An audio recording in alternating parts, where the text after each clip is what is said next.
Pengalaman misteri memang sukar dilupakan, malah mungkin dialami oleh kebanyakan orang dan ada kalanya hampir sama dengan individu yang lain. Inilah yang dikatakan permainan makhluk halus yang cuba untuk memperdayakan manusia yang tidak berwaspada dengan tindak tanduknya boleh merubah keadaan yang tidak wujud menjadi sesuatu yang sebaliknya.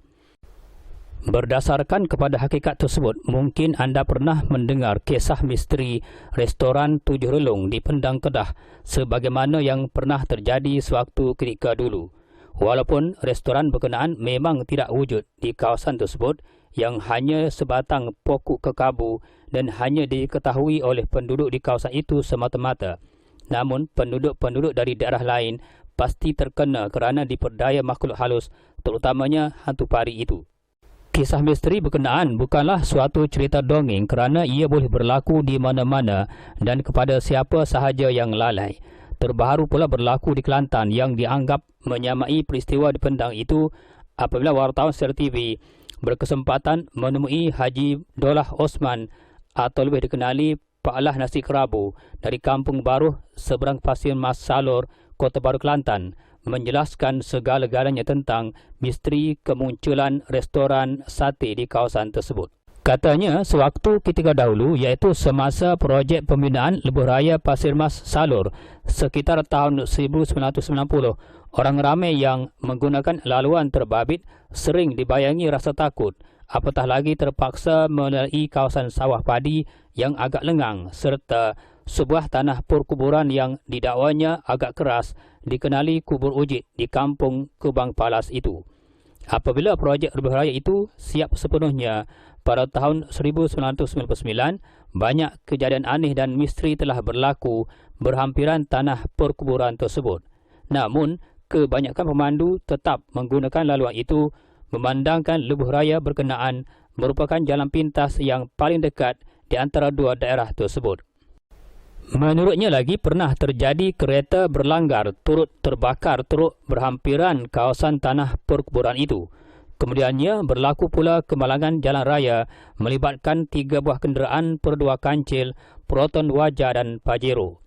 Kejadian khas tersebut terjadi hampir maghrib di mana per 2 kancil yang dipandu di belakang Proton Wajah dari arah Kota Baru tiba-tiba bertembung dengan sebuah Pajero yang datang dari arah Pasir Mas. Puncanya ialah kerana mengelak dari terlanggar susuk lembaga yang tidak dikenali yang tiba-tiba muncul dari arah tanah perkuburan itu dan melintasi jalan raya di kawasan terbabit.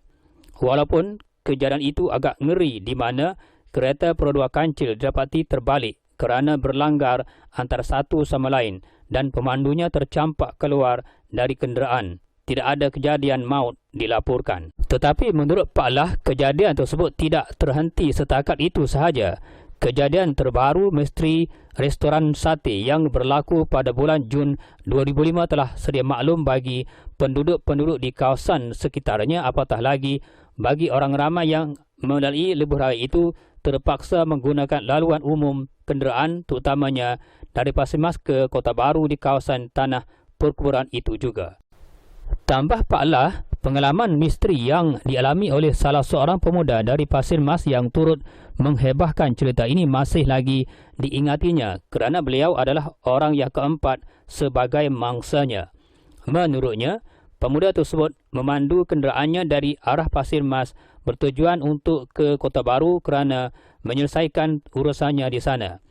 Ketika kejadian itu menunjukkan jam 2 pagi, akibat desakan perutnya yang terlalu lapar, beliau singgah sebentar untuk menjamu selera kerana menyangkakan sudah pun wujud restoran di kawasan itu. Apatah lagi melihatkan ramai orang yang turut menjamah hidangan dan membeli makanan kegemaran masing-masing. Pemuda tersebut sempat menjamah hidangan sepinggan mi berkuah menurut makanan kegemarannya. Selesai menjamu selera, beliau turut menempah sate enak supaya dibungkus di mana beliau bercadang untuk mengambilnya sewaktu pulang dari Kota Baru nanti. lantas menghulurkan wang sebanyak RM17 kepada juruwang di restoran berkenaan. Apabila segala urusan pemuda tersebut selesai di Kota Baru, beliau pun bergegas pulang dan tempat pertama sewaktu pulang ke Pasir Mas ialah untuk singgah di restoran itu bagi mendapatkan sate enak yang telah ditempahnya. Alangkah terkejutnya apabila beliau mendapati restoran itu tidak lagi wujud di situ. Agak hairan dengan kejadian itu, beliau berjalan mundar-mandir memerhatikan keadaan sekeliling, tetapi apa yang dapat diperhatikannya ialah tempat tersebut merupakan sebuah tanah perkuburan. Manakala wang tunai berjumlah RM17 yang telah dibayarnya semasa tempahan itu dibuat dapat dilihatnya di atas sebuah batu nisan di tanah perkuburan itu. Kata Pak Lah menambah, setelah pemuda tersebut sampai di rumah dan merasa agak ganjil dengan apa yang dimakannya, beliau lalu memuntahkan isi perutnya, maka keluarlah cacing yang menjijikkan dengan banyaknya.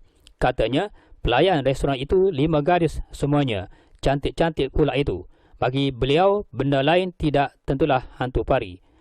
Beliau percaya punca kejadian misteri itu akibat projek lebuh raya yang dianggap menceroboh tanah kubur yang ada di situ. Keadaan ini mungkin sebagai penyebab makhluk halus yang mendiami kawasan itu geram kerana ketenangan hidup keluarga mereka terganggu. Justru sebagai manusia yang berakal dan berfikiran waras, sepatutnya kita sentiasa berhati-hati dengan sesuatu tempat yang belum pernah diteroka atau dilalui walaupun kawasan yang kita lihat itu agak terbuka. Ini kerana kita perlu menyedari kelemahan manusia adalah tidak dapat melihat dan membezakan makhluk yang wujud di alam gaib, apatah lagi kawasan yang belum pernah diusik merupakan tempat permainan dan perkampungan makhluk halus yang pasti akan menyakat sesiapa sahaja dan tentunya individu yang lalai akan menjadi mangsanya.